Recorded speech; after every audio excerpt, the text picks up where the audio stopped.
All right, guys, there's a lot of drama that's happening of what fight fell out at UFC Freedom 250.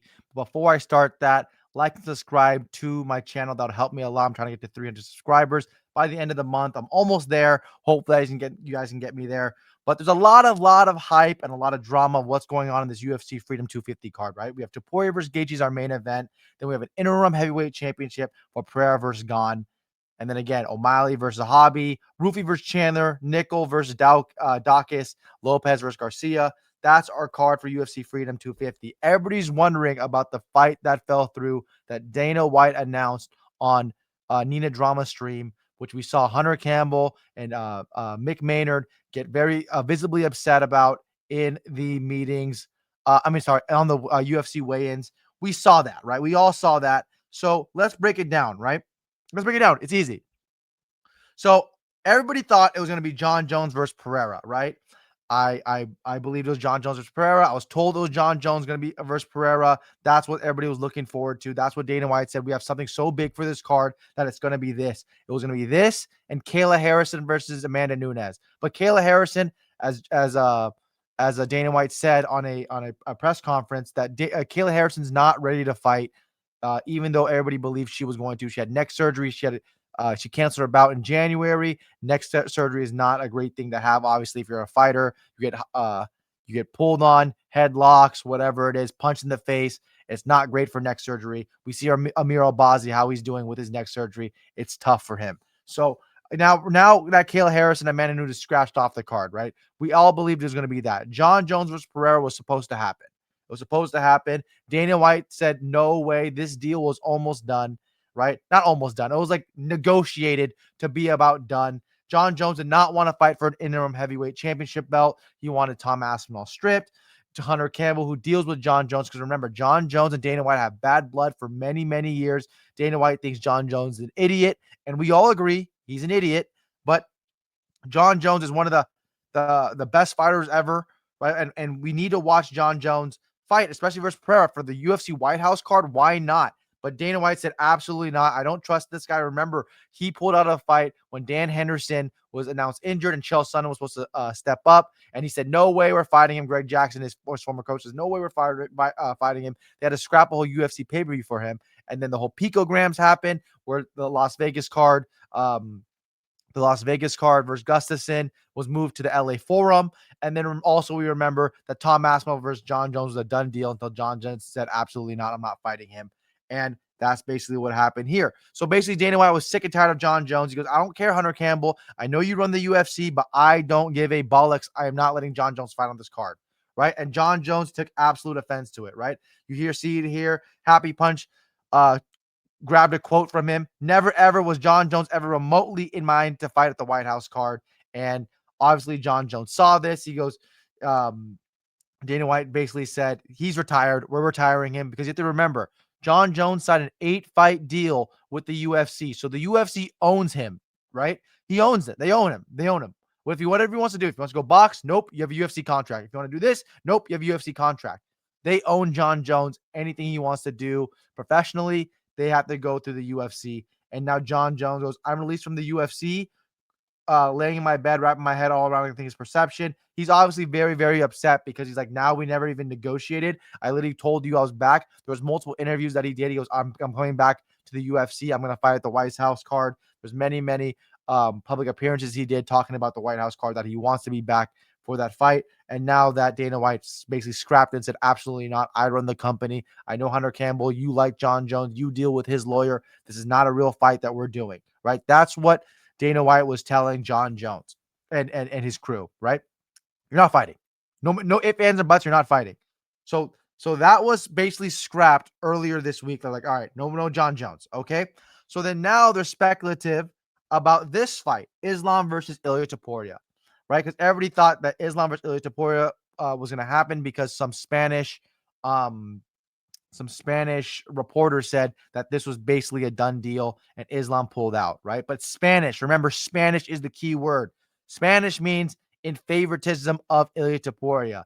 That is not true. This fight was not supposed to happen for the White House card. was not supposed to happen for the White House card. It was supposed to be Jones versus Pereira with Kayla Harrison and Amanda Nunes. That was the game plan the entire time until Dana White woke up on the wrong side of the bed, said, nope, fuck John Jones. I'm not using John Jones anymore. So then they go through negotiations. It says go to negotiation for Topuria and Makhachev. Didn't begin until last week. An agreement was eventually reached, which is probably when they scrapped the Jones versus Pereira fight, right? Last week, they're like, all right, we're not doing it. I don't care what John Jones is doing. So an agreement was eventually reached, and the fight was going to happen at the White House. That is completely wrong and completely false. On Friday night, the UFC was informed that Islam Makhachev would no longer be able to fight at the White House. Okay? So that was their plan. The plan is that Ilia versus Islam. Okay? Two things of why this won't happen, right? I understand what they're trying to do, but it's not going to happen. So let's start with this again. Islam versus Topuria was almost done. Topuria not White House until they needed him back there. John negotiated, which is true. John Jones negotiated, which I said. And the fight that fell through was Nunes versus Kayla Harrison. Everybody thought that fight was going to happen because it was supposed to happen in January. Didn't happen. Islam versus Topuria was never happening for the White House. That is very true. This fight will never, ever happen for the White House. Okay, Ali Abdelaziz in March tweeted this. I can tell you the UFC working on a big fight for Islam Makhachev, and Ian name is not involved. Much bigger than that. One of the biggest fights in the UFC right now they can make. Stay tuned. This was talking about Ilia Topuria. I believe this is not any report that I'm getting. This fight was supposed to be for International Fight Week, right? This fight, Ramadan's happening right now. He's going to be over. He's going to have a nice 10-week training camp for Ilia Topuria. This fight was supposed to be happening at 170, right? But Ilia Topuria, who wanted to fight Islam Makhachev for legacy, wants the 3 belts at welterweight, couldn't fight Ilia Topuria because, again, they had no main event for this White House card. They needed a big star. Alex Pereira versus Cyril Gane. There's no American there that's going to be celebrated as the main event of the White House card on the UFC Freedom 250 years of independence from England. That is the United States. And we cannot have 2 foreigners on there. It makes zero sense at all. So again, we have Ali Abdelaziz talking about this fight, which is the Ilia Topuria fight. But then this wasn't announced for the White House card. There's no way that they're fighting for the White House card. And I'm going to show you guys something crazy. I don't care. I'm going to show you guys something crazy. I see you, Unc. Yep, I see you. This is why Islam Makhachev was never seriously considered for the White House card, right? Okay, even if the UFC was like, all right, we have Donald Trump. We have Islam for you to fight. The Secret Service does background checks. They don't play around. This is bigger than the president, right? They don't play around. So back in the day, right, in 2024 or later in 2023, one of Eagles MMA's fighters, right, where the training camp, the Dagestani training camp of Khabib and Islam, had a fighter that was a part of a terrorist attack towards churches and synagogues in Dagestan. And this was the guy, right? You see his photo right there. This is the guy. Do you think they want any of Khabib and Islam Makhachev's team in the White House, knowing that their background is shady, that Ali Abdelaziz is shady, that Khabib has given shelter to terrorists? Do you think they want that in the White House? Right? They're going to be the Oval Office and they're, hey, let's slip this underneath the desk. Hey, let's do that. They don't want any risk of that. And me adding the 9/11 photo is crazy, but I don't care. That's just the truth. This was never going to happen. Islam fighting at the White House was never going to happen. This fight, I believe, again, this is not sources. I believe this fight was supposed to happen at the UFC International Fight Week. That makes a lot more sense for this fight to happen, right? That makes a lot more sense. Or it could have been maybe later in Abu Dhabi later on. But again, it works in Ilia's favor. Ilia, if this fight goes correctly for him, he should be fighting Justin Gaethje, finishing him in a round, right? First combination, or if he wants to take him down, he's going to submit it because Justin Gaethje has zero grappling. He can take him down, finish the fight, blah, blah, blah, boom, boom, boom. It's over. Okay, let's go fight in August or in September. August in Dubai or September in Abu Dhabi or October, whatever it is. Let's fight Islam Makhachev. That's like the ideal scenario for Ilia Topuria. They were working on that Ilia fight, but things fell through. The John Jones thing couldn't happen, right? The Kayla Harrison was injured. So everything wrong that happened in this UFC White House card event became it was dead because we have no big UFC stars that are good. Piotr Jan is injured after his fight versus Merab Dvalishvili. He couldn't fight Sean O'Malley. So again, we need They needed to pivot hard, and they did Ilia versus Justin Gaethje because they had to pivot hard, right? And that makes sense. Justin Gaethje said he was told on Thursday he would not be fighting the UFC White House event. Then one day later on Friday, the UFC called and told him he might actually be on the card. Okay, simple, right? People still believe in the speculatory that Islam was supposed to be taking this fight at the White House, but again, there's no way in hell the Secret Service would allow it. Maybe Dana White presented to them this fight. Hey, instead of international fight, let's do Islam and Ilia at the White House, and then the Secret Service are like, what? Are you crazy? You want Ikram Aliskerov? You want Ikram Aliskerov on here just walking around the White House? Absolutely not. You want freaking John Portchanko to freaking walk around Abraham Lincoln's bedroom? Absolutely not. We're not doing that. So probably most likely the White House said no way Islam is fighting on the at the White House, right? Because it's just too much of a risk, right? Too much of a risk. That's basically what happened in the White House card. Again, John Jones versus Pereira was supposed to happen a week prior. They probably were announcing, hey, let's talk to Islam and Ilia for international fight. Hey, maybe we should move this fight because John Jones is not going to happen. Let's move this fight to the White House card. The White House probably said no. That's my assumption. And then they're like, okay, I guess we got to do Justin Gaethje versus Ilia Topuria. That is what I believe. And that's basically it about this White House drama. I broke it down pretty easily, pretty clear for you guys. And that's it. But that's not even the main thing about this video, right? That's not even the main thing. See, Dana White says Ilia Topuria was not the White House fight that fell through, but did not say it was not going to happen at any point. So again, that's basically it. This is the biggest thing that happened this whole week. The biggest thing that happened this whole week, right?